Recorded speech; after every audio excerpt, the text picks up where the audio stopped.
Welcome everyone to Color Commentary. We are your Pauper commentators, Michael Pechek and Adrian Gonzalez. How's it going, Adrian? Oh, good. Yeah, I mean it's been an okay week, right? Yeah, it's been a pretty good week. I'm a little sad because I know we already recorded part of this episode, and it's weird to go back and re-record it. Yeah, it does feel a little manufactured at times, but I guess to hit the high notes, we were just on a podcast with Zuby, Magic with Zuby, where we got to talk about Pauper. So check out that podcast coming up this Friday if you'd like to hear us twice this week. Yeah, we basically went on there, talked about Pauper, and kind of gave him an overview of the format because people had been asking him to do content, and he was kind enough to have us on as guests. It's pretty fun. But that should be coming out, what did he say, next Friday? So the 3rd? I think he said this Friday. Oh, yeah, this Friday, I guess. But the 3rd of February, if you check him out, he does a lot of interviews with various Magic personalities, and I've listened to him for a while now, and they're pretty good. Yeah, it was a fun guy. So you did not play Pauper this week, did you? No, it did not fire, which is the first time in all my time that it is not. Yeah, you said what, like a PPTQ or something was happening the day after, so people were doing that. Right, people wanted to practice for the PPTQ. All right, I drafted the new set. It's pretty fun. There's not really that much Pauper up here, so I've been making do with limited, and I don't know. Aether Revolt seems neat, even if we didn't really get that much from it. But, it's not all about us at the end of the day, is it? I guess that's your opinion. You're entitled to your own opinion. So today we've got a deck tech. And this is the blue-red, like, fairies control thing it's been putting up numbers, right? Like, it's not been doing badly. It's a good deck, and it's basically what would happen if you took the Delver creature base and made it red. Also, it's Delver that plays red burn spells and is also able to play Muldrifter because it has access to some of these more controlling elements. Yeah, it's definitely more in the sort of mid-rangey control realm than Delver is, which is kind of more firmly in the tempo realm of things. But at the end of the day, it's a deck with 4 Muldrifters, so it's good. Yeah, Muldrifter can help you patch over a lot of rough spots. But let's get into it. So creature base, we've got 4 copies Fairy Miscreant, the one of the collect 'em all creatures from Magic Origins. It's a blue for a 1/1 with flying. When it enters the battlefield, if you control another creature named Fairy Miscreant, draw a card. So the first one's just Flying Man, and then the later ones are Flying Man that cantrip. Yeah, and that actually, when you put it like that, it's just good. Especially since, you're going to be seeing a decent chunk of this deck.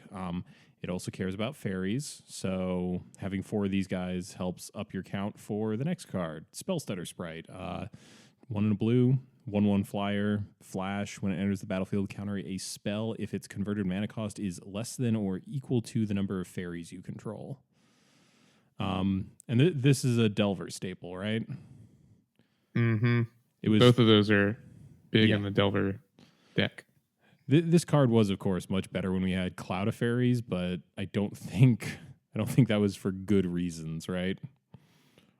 Right. But so we've got this little minor synergy here of these two letting you have basically these easier to cast counter spells in a way, because unless your opponent's ramping, you're probably you have a decent chance of countering something with these.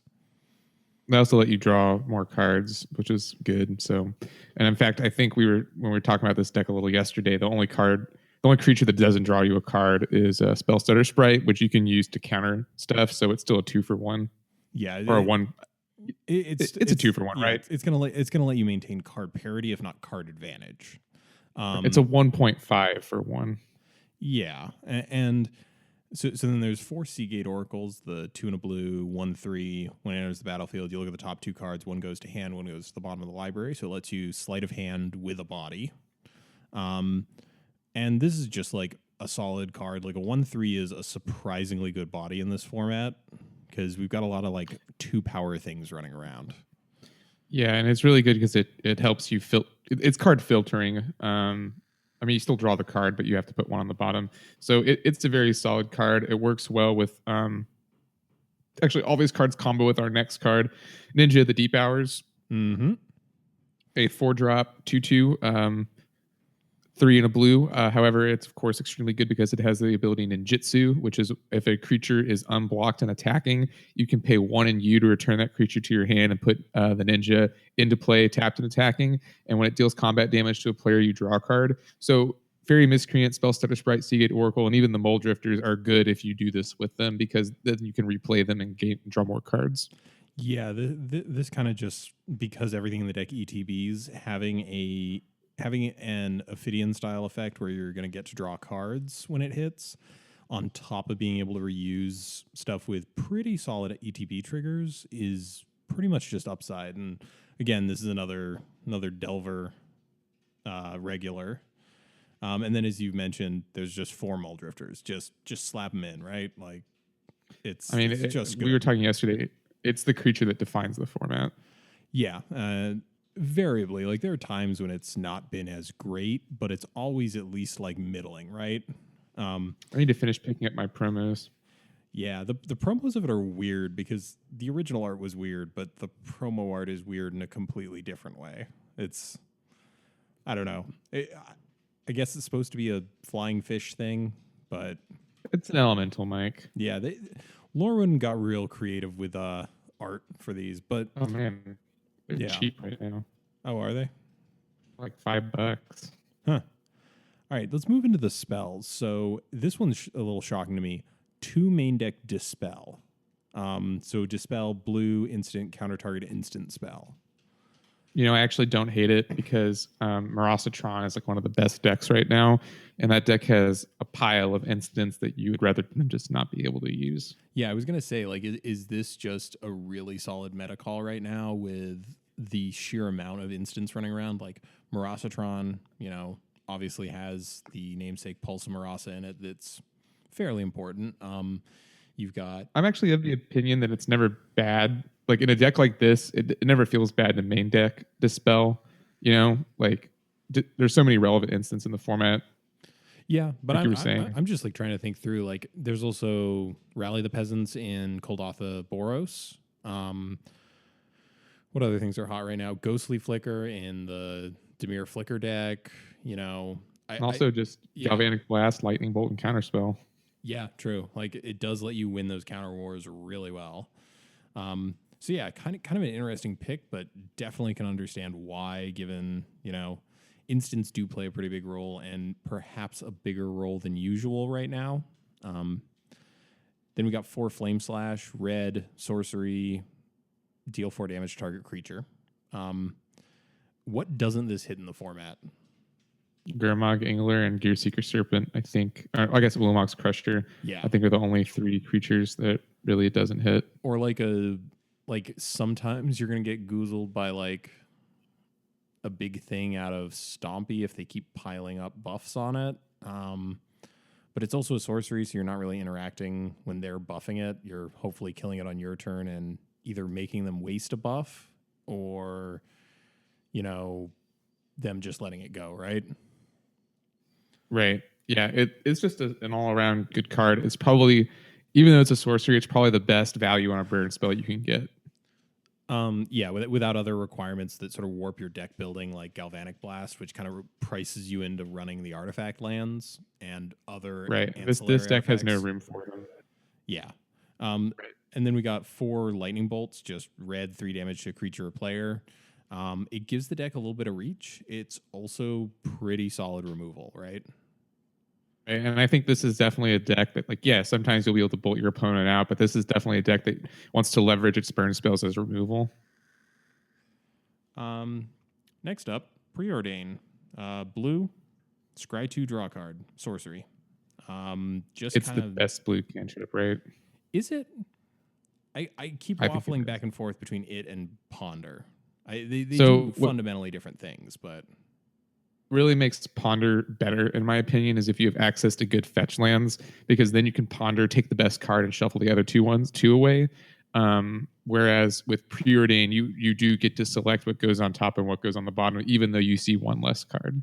well, I'd argue that in a deck where more of the three cards you see are likely to be hits against a wide range of the field, I'd feel better about Ponder, sorry. And if you're running a deck which has slightly more like tailored responses to stuff, I'd lean towards Preordain so that you can get the crap that's not relevant right now out of the way. That said, Preordain I think I see more routinely in sort of these mid-range control decks. Because it's definitely it's still in Blue Black Alchemy if people are playing that. But moving on, 4 copies of Counterspell, just good old blue counter target spell. Is there actually anything constructive we can say here? Well, you see, this is a card that for blue lets you counter target spell. That's what I think. That's what I think of the card. Yeah, I mean, there's nothing really else to get at with this card. It's just a staple of the format. It will always counter the spell you need it to if you hold it until that spell is cast. Like, it's just good. And with Dispel backup, you're going to win a lot of counter fights. But yeah, I don't know. There's nothing I can say here that hasn't already been said. And then 2 copies of Remove Soul, 1 in a blue for counter target creature spell. Now, part of this is probably the fact that the creatures in this deck get outclassed pretty easily, I think. Right. And if your opponent's playing like an Ulamog's Crusher, for instance, or a Grimog Angler, being able to remove Soul is, of course, much better than having to Flame Slash it twice or something. Yeah, there are a handful of threats. And also it just, we are a format of ETB creatures, right? There's some times where, you could kill that Muldrifter with a lightning bolt, but you would really prefer your opponent not to draw 2 cards. So it is relevant for that as well. Looking at the land base, this is just incredibly simple. 9 islands, 4 is it Boilerworks, the blue-red bounce land. 4 is it Guildgate, the tapped blue-red land, and 4 Swiftwater Cliffs, the red-blue gain land. Right. It just all the colors. So I don't know if this deck really needs. So I don't really know if it needs that many duels. There's only 8 red spells in the main deck. I guess there are more on the board, so that might be why. I mean, we can move into the board. I think that's certainly relevant. Like we've got 2 copies of Annul which is blue for an instant, counter an artifact or enchantment. 3 mana for Gorilla Shaman, 3 copies of Gorilla Shaman. My mistake. 4 copies Hydroblast, 4 copies Pyroblast, and 2 Relic of Progenitus. So yeah, it definitely does lean more into red, especially like in any blue matchup. You're definitely going to want to be able to hit red turn 2 at the latest, right? Just so those Pyroblasts are live. Yeah, the sideboard is pretty good, and it's actually I feel fairly common for what we saw in the Drake era, plus or minus a couple of trickeries, which I actually think the deck should be running. It's just Hydroblast and Pyroblast are just broadly answer so much of the format, and then Gorilla Shaman just poops all over Affinity, and you can even get your opponent playing Clodatha Boros with it if they have a pretty artifact heavy hand. Yeah. So I mean, what are your thoughts on this deck? You've definitely expressed that this is one that you're looking to put together, and what is it about this list that pulls you towards it? Honestly, man, it's just a bunch of great blue cards and a bunch of great red cards. It's Drake without Drake in a way, and I mean very loosely Drake without Drake. Obviously, not having Drake is much different, but it's sort of going to fill the same play style where you're going to sit back, you're going to play a creature, and then you're going to remove all your opponent's stuff and counter their stuff and draw a ton of cards. So it's a very appealing deck to play. It kind of looks to me like it's a bit like the backup plan of Drake, right? Where they were just a good blue-red control deck. Exactly. And I don't know. I'm just like looking through it and like usually we get weirder decks where we can like have some constructive criticism. This is just like, they're playing some of the best spells at those mana costs in those colors. And there's I don't know, you could tinker with this deck a little bit, I feel, and like get some spicy inclusions in there. And we definitely have a couple on the maybe board, but this just seems like pretty solid. It's one of those lists where Also, it's got a lot of four ofs just because they're always good. also the curve is like perfect, right? It's like 1, 2, 3, 4, 5, and then you have your instants and sorceries. I would be lying to our listeners if I didn't say that it deeply pleased me to see the mana costs line up perfectly. Just like Yeah, it 1, looks 2, pretty 3, good 4, here on the 5. page. Just deeply soothing to like the organizational part of me. So the cost of this thing, I do want to touch on this so badly. So paper, It's cheap in paper. yeah, paper. It's $45. Online, it's almost twice that. Actually, it's over twice that. Yeah, it's almost it's 94 and change. Yeah. And all of that is the board, right? Like, Right. Well, they're playing the 3 most expensive cards in the format. oh, I guess Ninja is decently expensive online as well, I believe. Not like bank breakingly expensive, but like, let me just double check that one. Yeah, those 3 copies of Ninja are like $7. But Yeah. yeah, by and large, I'm looking at it like the side. Actually, half the cost of this deck is the 3 Gorilla Shamans. Yeah. So if you don't want to play those, that's fine. You could. I mean, budget constraints. If you really didn't want to play Gorilla Shaman, you could probably play Shattering Pulse. It's not as good, but you could. Yeah, you could go with Shattering Pulse. Shattering Pulse is 5 to get it with buyback, right? Yeah, I mean, you could just play Smelt YOLO. Hey, don't play Smelt. I've run Smelt in red aggro decks. It's not good, but it sometimes works. But back to the topic at hand. This is definitely one of those decks where, from a financial perspective, most of your money is in the board. That said, as we've said 100 times before at this point, these are cards that go in sideboards for a lot of decks. Like, sure. Let me just pull up the list here. So, yeah, almost all of the cost of this deck, like $80 of it, is just the shamans and the blasts. That said, you will use those in some amount in most sideboards for red and blue decks. So, yes, high price of entry in the online world, but I think it's worth it, I would say. Like, none of these are like bad cards. They're all stuff that sees play in other archetypes. And yeah, you got anything to contribute about this? No, I would say if you're seriously going to play the format, you need to buy those cards at some point. So yeah. So you had some suggestions you brought up last night when we were playing around with the schedule for today. And do you want to walk us through your 3 suggestions for the maybe board for this deck? Right. So the first one, I thought this one was pretty obvious, and maybe I'm just crazy, but I would love for this deck to play some amount of mountains, even if it meant giving up maybe a Boiler Works and a Guild Gate, just 1 or 2, maybe even 3 mountains. And the reason I think that is because it is impossible to have a turn 1 burn spell in this deck, and sometimes you need it. So that was like my biggest thing is I'm just surprised there are no turn 1. For 8 red spells in the deck, there's no turn 1 red source. Now, if you were to put mountain into this,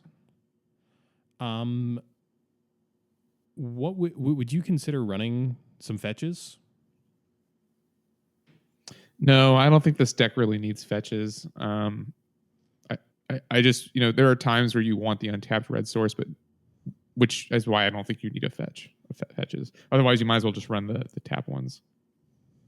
Okay, that's fair. I'm just curious because, it does up your basics count, and being able to have access to that is, sometimes relevant. So you just kind of like Are you thinking like 1-2 and shave a couple of the boiler works? Yeah, I think I would play. You could probably play 3, shave an island, a boiler works, and a guild gate.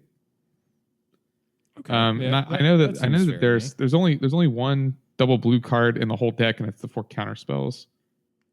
So I don't think you would really be losing a lot by playing some more untapped red sources. Well, I'm also going to say like this deck's already running a lot of tapped sources, so it's very like it's not without outside the realm of possibility that like counterspell isn't available till turn 3 anyway.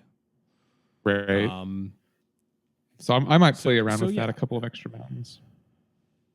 What's next on your list of things you want to stuff in here? I think it's really weird that this deck is not running Firebolt.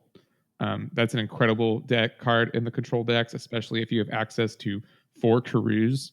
Um, Firebolt is R, deal 2 damage to target creature, player, flashback 5. It's a sorcery. It's just so much value over the long game, which this deck is definitely going for. And if you can play that card in a deck like Koldatha Boros, you can definitely play it in a deck like this. So I'm not 100% sure what you would Yeah. cut. Maybe it's the remove souls. That you would play those. And if you are planning on adding a card like that, I would definitely up the turn 1 red mana count. Oh, definitely. Like I think if you're running yet another 1-drop red spell that can be relevant turn 1, you almost are definitely running some level of untapped red sources turn 1. I could see you cutting the remove souls, maybe the dispels, maybe you shave 2 flame slashes for 2 firebolts. It's just really shocking to me that card is not in the deck. That's fair. I mean, it is 2 shocks stapled together, so Exactly. It's fairly very shocking. Very shocking. And then the All last right. one was actually your suggestion. Oh, that was right. I suggested Stormbound Geist, and this is more a meta-dependent suggestion in my mind. And the thing it's dependent on is if edicts come back.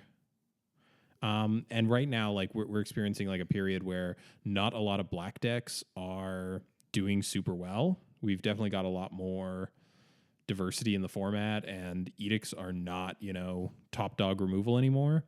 But if and when they come back, Stormbound Geist out of the board just makes edicts so bad. Like having 3 power in the air that can't block anything but flyers.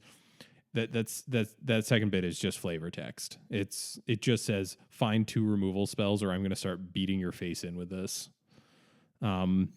So I feel like I feel like it would be good if the meta shifts. Right? Any thoughts? Right. I told you yesterday. I personally think edicts are back. You know, or if they're not back, they should be back, and you should be thinking about them because there are a lot of decks now that are in the top 8 on MTG Goldfish that are the edicts are good against. The only one that you could really make an argument it's not is Koldatha Boros, and even against that deck, you can probably catch a Skyfisher or a Glenhawk or something with it, so it's not totally useless. So yeah, I think that's definitely consideration for the board, especially since the board is very broad swaths. I don't think any deck really needs 4 Hydroblasts and 4 Pyroblasts. I think you could probably shave one of each of those for Stormbound Geist. I'm just going to play devil's advocate. I think that if you're going to cut anything out of the board, it's going to be the Hydroblasts first, because in terms of red decks, what do we have? Like Marasatron uses a red spell to win the game.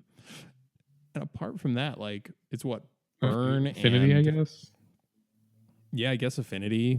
But we're already But you already running have like Gorilla Shaman and a Null, so exactly like it does seem a little bit like the sideboard is very, very affinity, very, very good against affinity. And I wonder if part of that is the fact that like half of the removal in this deck lines up really poorly with the 4/4s. yeah, the Lightning Bolt not going to cut it. Yeah. Also, it's just remove like, Souling a free Mirror Enforcer never feels good. no, it does not. I can confirm that. Actually, you know what would you feel about like excluding this deck? Um, I like it in theory, but I think that this deck is not hard enough of a control deck to really want that card. Which is why I think it's playing Remove Soul instead. Yeah, Does that make I can sense? see the argument for that. Yeah. I don't know. I was just curious because like I feel like the counter suite is very simple, but could maybe be tweaked a little bit, meta dependent. But I'm just thinking, counter like adding 1 mana onto that spell to make it draw you a card does not seem like the worst thing. Well, In fact, yeah, it seems Exclude pretty is okay. also Exclude is an incredible card. Part of me also wonders if maybe Remove Soul is here for budget considerations. I think a playset of Excludes is Exclude is like a $7 card on Moto. It's up there.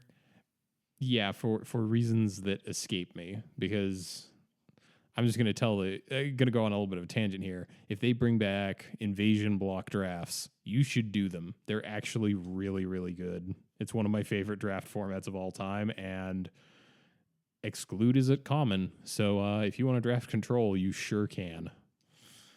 Yeah, it's a great card. All right. So final verdict on this deck. I think it's like really interesting, and I think it's interesting that it's never shown up like it's never had like one of those like incredible days that I've seen where it's like, oh man, half the meta was half the winners today were all like on this deck. Because we've definitely had a couple days recently where like one deck has clearly come out with a lot more wins than any of the others. Not in like a seriously unhealthy way, just like, oh wow, that deck did well today. What's also interesting is this was a deck before Drake. Drake was sort of the deck that pushed this over the top, but all these cards have been legal for a while. And like UR Control was a deck, it just wasn't played very often. So the meta has just, I guess, shifted into a position where this deck is better.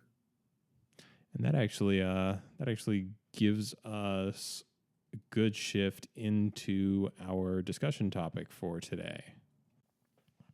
So today we're going to be talking about decks that have kind of fallen off, if you will. Decks that we think are still good enough to see play, but for one reason or another are not kind of putting up numbers anymore. And I think the two that we had narrowed in on were Blue-Red Kiln Fiend, or Blue-Red Blitz, or Delver Fiend, or whatever you're choosing to call it. And the Blue-Black Angler Delver decks. And what do these two things have in common, Adrian? They both play Delver? I was thinking more the fact that they're both threat light decks that are not good against edicts. Well, they also both play Delver. They do also both play Delver. You get points for a correct, but not perhaps the answer I was looking for answer. All right, fair. So both of these decks run very low creature counts. We're talking about usually just skirting 12. And both of them kind of, live and die by having their creatures removed, because both of them have creatures that are very, very efficient at reducing your opponent to 0 life. So what is it about these decks that cause them to kind of decline and stay down? Thoughts? Well, Mike, it's time for you to know something about me. What? I don't have all the answers. Adults are just people too. In all seriousness, these decks, they, like you said, they're a little threat light. So the only thing I can think of is when a deck like Marasatron is the top deck and it's just packed to the brim with removal. Same with a deck like Blue-Black Control. You just run to these situations where they're going to have more removal that lines up better against these decks' threats, and these decks have threats to pump out. And that's especially true in the Blitz deck, which relies mostly on a 1/2 or a 0/4 defender to win the game. And you can do all sorts of things against those cards in response to them getting bigger. Yeah. So it's easy to blow them out. And then Deemer Control, I know we were just talking about, like, this is the prime example of why I think edicts are good also, is because these decks are bad against edicts, like actively bad. And so if your deck has any amount of chainers in them, you're probably going to get 2 creatures with that chainers. Yeah. So definitely in the times where I've played like black based control and specifically Kiln Fiend and Friends, that really does because you know the counterspell suite in that deck is generally pretty light. And it generally out of the board is, you know, running your Hydro Pyroblasts and Dispels, none of which do a thing against Chainer's Edict. I definitely view those sorts of matchups when you're on like a black based control deck as, you know, very much like a can I count to 12? And once I do, I think I'm just good here. Yeah, I mean, you don't even need to kill all 12 of them, right? Like they're not going to play every threat in their deck before you win the game most of the time. You really only need to kill like two or three of them. Yeah, I mean, generally, like once you've gotten the first few out of the way, you kind of get to a point where you can stabilize a little and start, you know, doing So your thing. these decks have basically no protection against an edict. Like even if you edict a Delver, which is arguably one of their worst creatures, you're still getting rid of a 3/2 flyer. You know, like that's not nothing. Yeah, like all removal is very much turned on against these decks, and I'm actually looking the most recent 5-0 list for is it Blitz? It's not even running 12 creatures; it's running 11 of them, and the only counter magic that I am seeing is a Dispel, a Spell Pierce. Apostle's Blessing is kind of counter magic if they have targeted removal. And then in the sideboard, Hydroblast. Ooh, Outwit is kind of interesting as sideboard tech for edicts. Well, it gets rid of edicts. Um, Um, so, but the point of this is that we're also Eldrazi Sky Spawner. true. Um, we want to talk about why these decks aren't getting played, even though we think they're better than other people think they are. Do you think that people go to MTG Goldfish, they don't see this deck in the top 8, and they don't even bother? I would definitely think that that's up for newer players. I would definitely think that that's part of that. That's part of something that might dissuade them away from playing these decks. Because as of now, like on MTG Goldfish, like if you're not going into the full results, you're seeing neither of these decks. Like, Is It Blitz is down according to them at 1.77% of the meta, and if I go even further down, Angler Delver constitutes 0.35% of the meta. And this is like Angler Delver used to be a very powerful force in the metagame. It used to be one of the only decks that could go toe to toe with Drake. Yeah, which is actually interesting because these, like, I don't actually know about the matchup between Blue Red Blitz and Blue Red Drake, but Angler Delver definitely was one of those decks that could just kind of like, it had enough counter magic and enough very efficient threats where you could kind of get in under the Drake deck and just start chipping away in 5 damage chunks. So here's a thought. And I know that it's almost impossible to pinpoint this exactly to one thing. Do you think Kuldotha Boros is the reason that these decks aren't as strong anymore? Because Kuldotha Boros essentially kind of tries to do what some of these decks do with its Rally the Peasants card, but it's a lot better at doing it because your threats are so diversified. That is something that I hadn't thought about. Also, these decks, you know, like for example, with the Fiend deck, they usually try and run some sort of weird evasion or blocking removal, and like trying to chip through all the blockers in Red White Kuldotha is just an exercise in futility sometimes, right? And Kuldotha Boros has the removal to deal with these decks. You know, it has Galvanic Blast for the 0/4. It has Bolt and Fire Bolt for the X2s. You know, it actually has a pretty good removal lineup against these decks. Also, Journey to Nowhere is very good. Okay, yeah, those all make sense. So, do you think that it's not the rise of Drake, but it's the rise of this low to the ground, efficient tokens and removal strategy that's just kind of been the nail in the coffin for these two decks? Yeah, now that we're talking about it a little more, I could definitely see that. It would be hard for them to get through their damage. Obviously, a card like Temur Battle Rage is insane against that deck because it doesn't matter if they're blocking it with a 1/1 or not. But It doesn't matter if they're blocking them with a lot of 1/1s most of the time.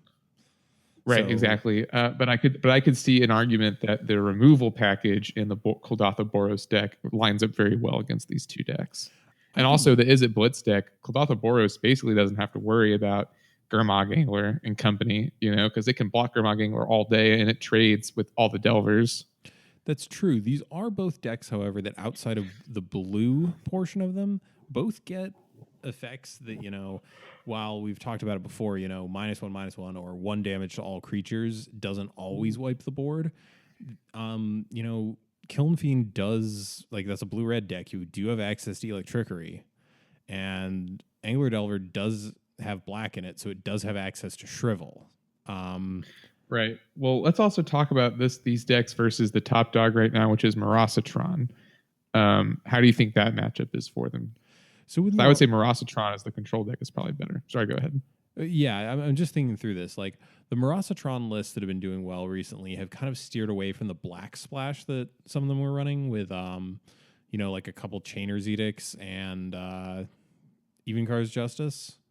So that said, they are still running a lot of like pretty good removal and especially a lot of good counter spells. Because like even like exclude versus Gurmag Angler, like yeah, you're spending 3 mana to counter a 1 mana spell.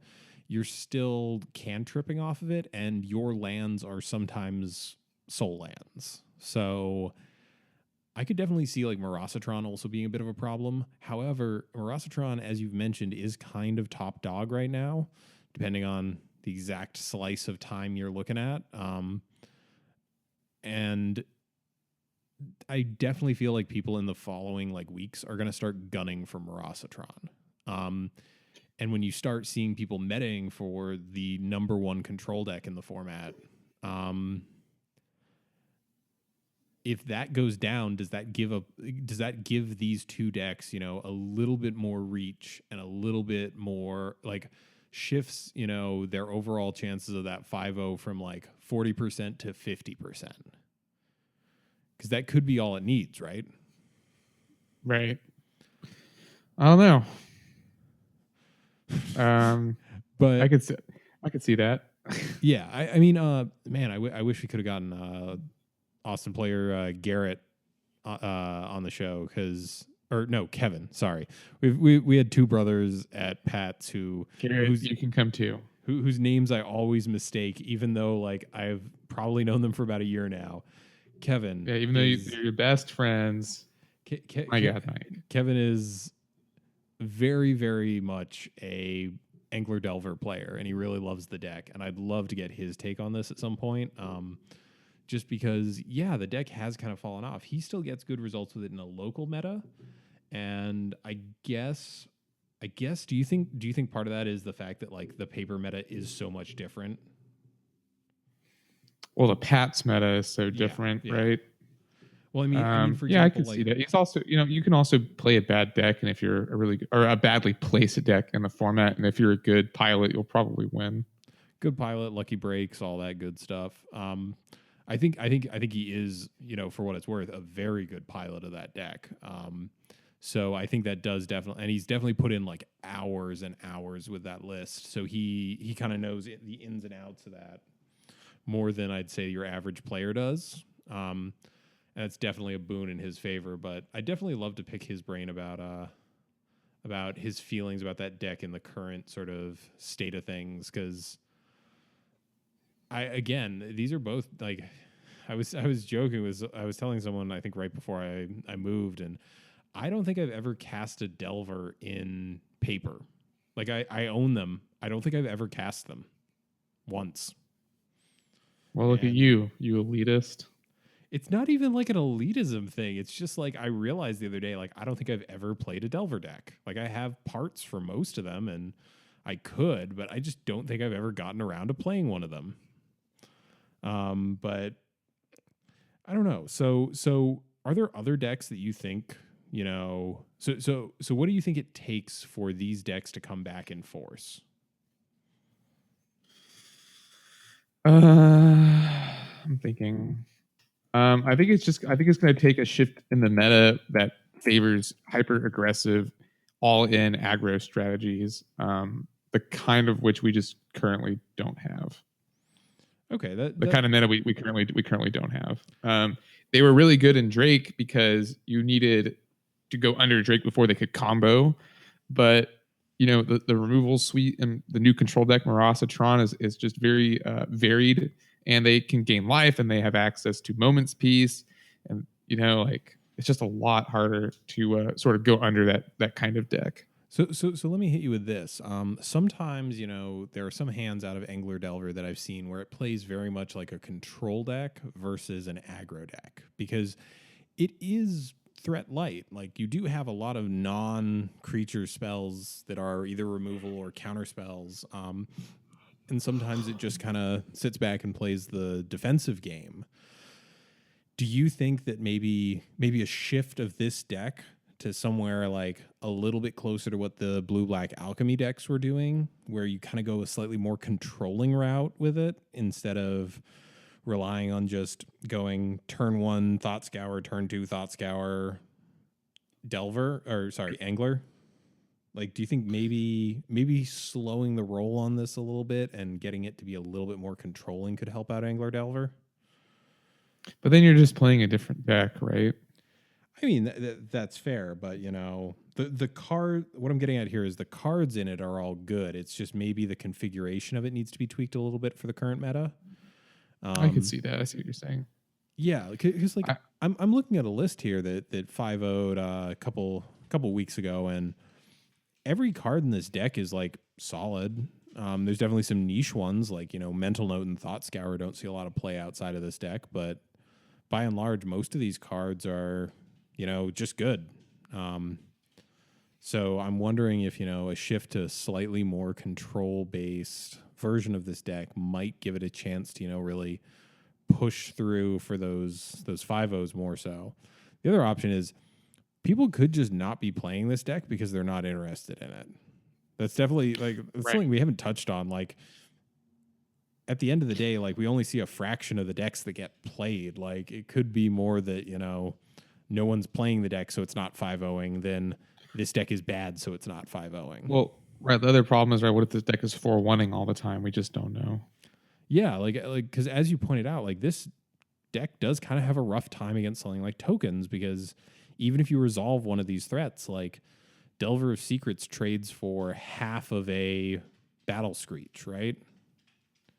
Right. Or just a Glint Hawk or a... Exactly. The other one. Or Skyfisher. That's the one. Yeah, and then the Angler, as you pointed out, like, you can just chump that for days until you can fire off lethal, right? You just need like 1 or 2 blockers back, 2 if you think they've got the removal, and 1 if you don't, and you can just kind of sit there and chump Angler until you chip in for lethal. So the cows come home. Yeah, exactly, or the birds in this case. Or goblins. Right, they come home to roost. There you go. Goblins can definitely roost. I think isn't that one of the Zendikar full arts? There's like goblin tents on the side of a mountain. Oh. Yeah, there's also one in Ravnica, Return of Ravnica, where he's definitely roosting. He's like on a building. Oh, the token. Roosting away. Yeah. But I don't know. So do you, again, like, if we had the 4-1s, we could make a much more definitive statement on this, but I am kind of curious. So if any of our listeners are playing this deck in leagues, like, what's your experience been with like that? Please, we've got the thing at the end of the show telling us to write in, but you can leave something in the comments or something like that, because I am kind of curious as to, is this deck just bad now versus is this deck good but not good enough to consistently like get the 5-0 in the leagues? Or right, if you used to play it, have you just moved on from it because it no longer holds your interest, or you don't think it's good, or all these different factors, right? Right. Tell us. We have to know. Inquiring minds would please like your input. Inquiring minds, something. But when it comes to the Kiln Fiend deck, which is, let's be real, it's kind of a combo deck, right? It definitely relies on not a specific set of cards, rather, but like a threshold of certain number of spells played in a turn. I mean, it definitely does a lot better when it's got a Temur Battle Rage or some way to get through for lethal. But what about this deck? Because it 5-0'd literally yesterday. From date of recording, so the 28th. So what do you think? Like, I'm looking at a list here, and none of these cards look outside of the game plan of what this wants to do.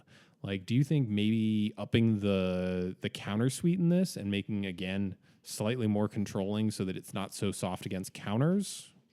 Give me some thoughts here. I think 3 Gushes is a little high, and you could definitely shave them for some sort of counter magic. I don't know if you actually want counterspell, because there's only 18 lands in the deck, and 3 of them are Evolving Wilds. But maybe you could benefit from a couple of more dispels in the main deck. Maybe what's it calling for? Mana Leak. This might be a Mana Leak kind of deck. I guess I could see that. I'm kind of, so they've got the 1 Spell Pierce in there, and I'm definitely like, I think Spell Pierce is definitely like a really solid thing in this deck, because you're caring less about your opponent resolving creatures than you are them resolving removal, right? In a lot of cases, right? So yeah, I could see that then, because I was thinking mostly of how to counter like Chainer's Edicts, because I don't think you want the outwits in the main board. But no. I do agree that maybe cutting a Gush for another Spell Pierce might be good. And like these decks do traditionally play some amount of Gushes. I just think 3 might be a little high. That's pretty fair. Because you do have the 4 Ponders, 4 Preordains. Like, you already have a decent amount of digging. So if you really need the Gush to go off, I feel like you can get there without having to run 3 in the main deck. Right. Now I'm looking through, and I don't know. I'm looking at what is it? Shadow Rift. I don't know. So there's 3 Apostles' Blessings in this list and 1 Shadow Rift. For those who don't know, Shadow Rift is blue. Target creature gains Shadow until end of turn. Draw a card. And Apostles' Blessing is 1 and a Phyrexian white. So in this deck, it's 1 and 2 life. Target creature gains protection from the color of your choice or artifacts until end of turn. Or target creature you control, excuse me.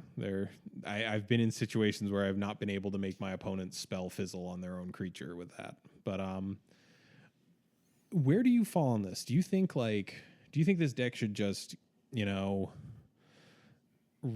Shadow Rift, right? You can play it on your opponent's creature to make them unable to block if they only have 1 blocker.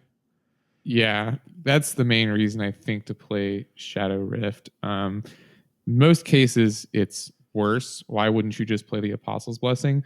Most of the time when I see my opponent casting Shadow Rift, they're targeting me to draw a card, and that's so bad, right? Like just cycling your Shadow Rift. Like that's terrible. You're not winning that game. So I don't know. I think that people like it because they think it has like some potential, right? Like the ideal game plan is you Shadow Rift into like mutagenic growth or something, or Temur Battle Rage. But I would agree that it's just not very strong. You probably just want another Apostles' Blessing.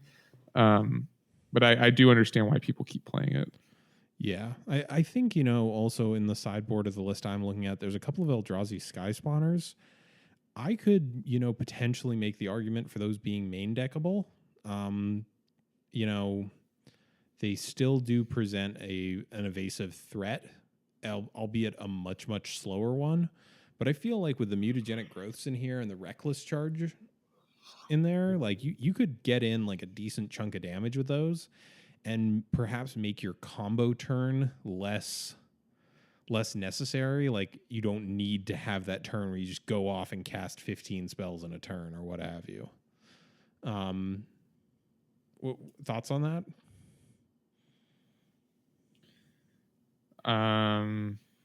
Sorry, can you repeat the question? Sky Spawner main, just as another threat / way to soak up removal. Sorry. So Sky Spawner it has the same power and toughness as Delver. You just spread it over 2 different creatures. I don't think I like it in the main because then you would have to cut a threat or you would have to cut something that pumps up your threats. And you'd have to swap it out for a card that's already doing work in the deck. So like I wouldn't want to trade it for Delver because your Delvers are going to flip most games. I wouldn't want to trade it for Kiln Fiend or Nivik Cyclops because that's the way you're going to win the game. And then looking over the spell list, what would you cut? Maybe a Ponder, maybe a Preordain. Yeah, I just don't know. Like I can see where you're coming from on this.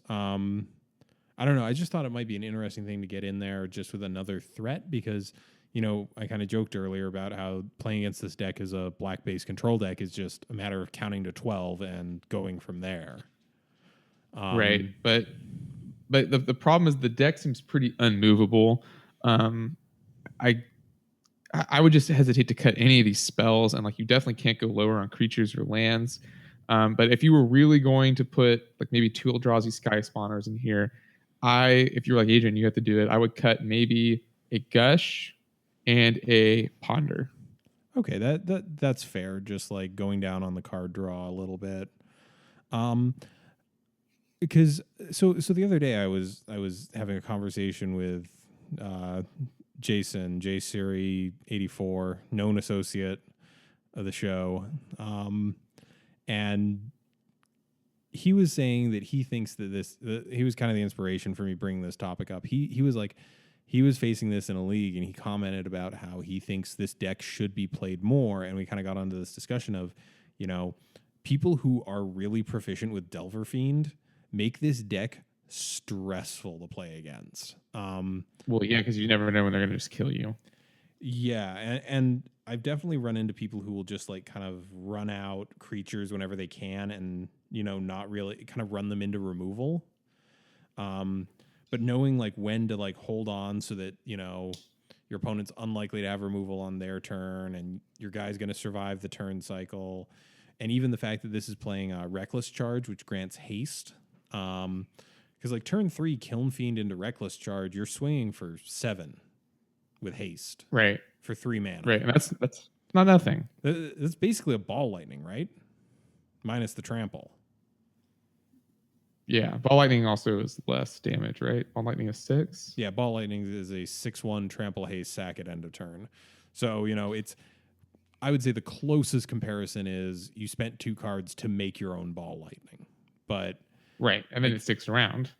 It sticks around, but even if they have the removal next turn, it means you at least got in for something, right? Right. And God, this deck just really, really wants an Apostle's Blessing that it can cast for free. Like I'm just looking at it and I just keep thinking like, man, if Apostle's Blessing didn't have that one generic stapled onto it, this deck would be so much better. Being able to keep up like busted. Oh, it would be much stronger. I'm not going to argue that point, but I don't know. And I'm just thinking through like the other options for this deck are all kind of subpar in terms of creatures that get bigger when you cast spells. Like, there's the heroic things, but those require you to target your creatures. There's Pyre Hound, which gets +1/+1 counters, but is also 4 mana, which is pretty unreasonable in an 18 lander. Right. These are awesome because these creatures are awesome because they get the pump no matter what. Yeah, they're like this absurd mega prowess that's just very, very aggressive. I don't know. I keep looking at this and I keep being like, yeah, this deck is good. And I've definitely played this deck in testing against other people when they've like been trying to run gauntlets. And like the amount of times I've played this deck and I just go, oh, I think I just win this turn is just way, way higher than I ever thought. And it's, again, like I think the lack of edicts in the format right now outside of the Dimir Control Flicker deck makes this a little bit more appealing to me, but maybe not fully there yet. Like if we see a big meta shift towards these hyper aggressive decks, which we've kind of been seeing with the fact that Hexproof / Boggles has been coming back in a very real way. Right, and that deck functions similarly to these decks, but it has some other things going for it. Namely, you can't target its creatures. Right, probably yeah. A big deal. Yeah. The Hexproof does help that deck out a lot in terms. So actually, yeah, as you mentioned earlier, like Kuldotha Boros does have Galvanic Blasts, which line up pretty optimally with most of the Delver Fiend deck's threat list. And they're useless against most of the Boggles threats. So actually, you've played a decent amount of Kuldotha Boros. How does the Boggles matchup, how does that feel? I've never played it. No one plays it at Pat's, which is basically the only place I'm playing Magic right now. Okay. I imagine it's not great, right? Because they have cards like Armadillo Cloak, which give them trample and lifelink, and then I can't kill the creature at all. So like in Affinity, right, you also have big creatures, so it's not so bad, right? You also have 4/4s, you have ATOGs, and if you're ATOG, if you eat your whole board with ATOG and you kill their creature with 3 or 4 auras on it, even if you've totally destroyed your own board, you still won in that exchange, right? Like they're not coming back from that. Versus Kuldotha Boros, you're relying so heavily on burn spells that all the life they're going to gain on this unstoppable creature is just going to put you totally out of the game. Okay, so that's fair. So you think it literally just comes down to the built-in hexproof making targeted removal bad against hexproof, which is why they've been doing well when these other sort of all-in strategies have not been doing so well. Yes. So arguably, would you say that we are now like a bolt format? Yes. We're like Bolt and Galv Blast define what threats are super viable. Oh yeah, definitely. Okay. Because those are like the 2 top played burn spells. Yeah, I definitely think they are for good reason. Like they're just highly efficient. So again, if you play either of these decks, either the blue-black Angler deck or the blue-red Kiln Fiend decks, let us know. Like, have you been jamming these regardless? Have you had bad results with these and you just want to move past it and find something else that you've been playing? Let us know, because I am legitimately very curious about this and would love to hear from you guys. Inquiring minds want to know. Exactly. Adrian, do you wanna take us out? We're closing in on an hour here. Oh yeah, sure. You mean like on a date? Oh, out of the show. Thanks for joining us today. Check below this video or the description of this podcast for details on where to find us. We'd like to remind you that if you're listening to this on a platform with reviews, they're always appreciated as they boost our visibility. If you've got a deck list or an idea for a topic, feel free to contact us either via our website or by emailing us directly at colorcommentary@gmail.com, especially if you play either of those 2 decks we covered today. Special thanks to Pat's Games and L. Till next week, this is Adrian and Mike, and we are signing off for Color Commentary.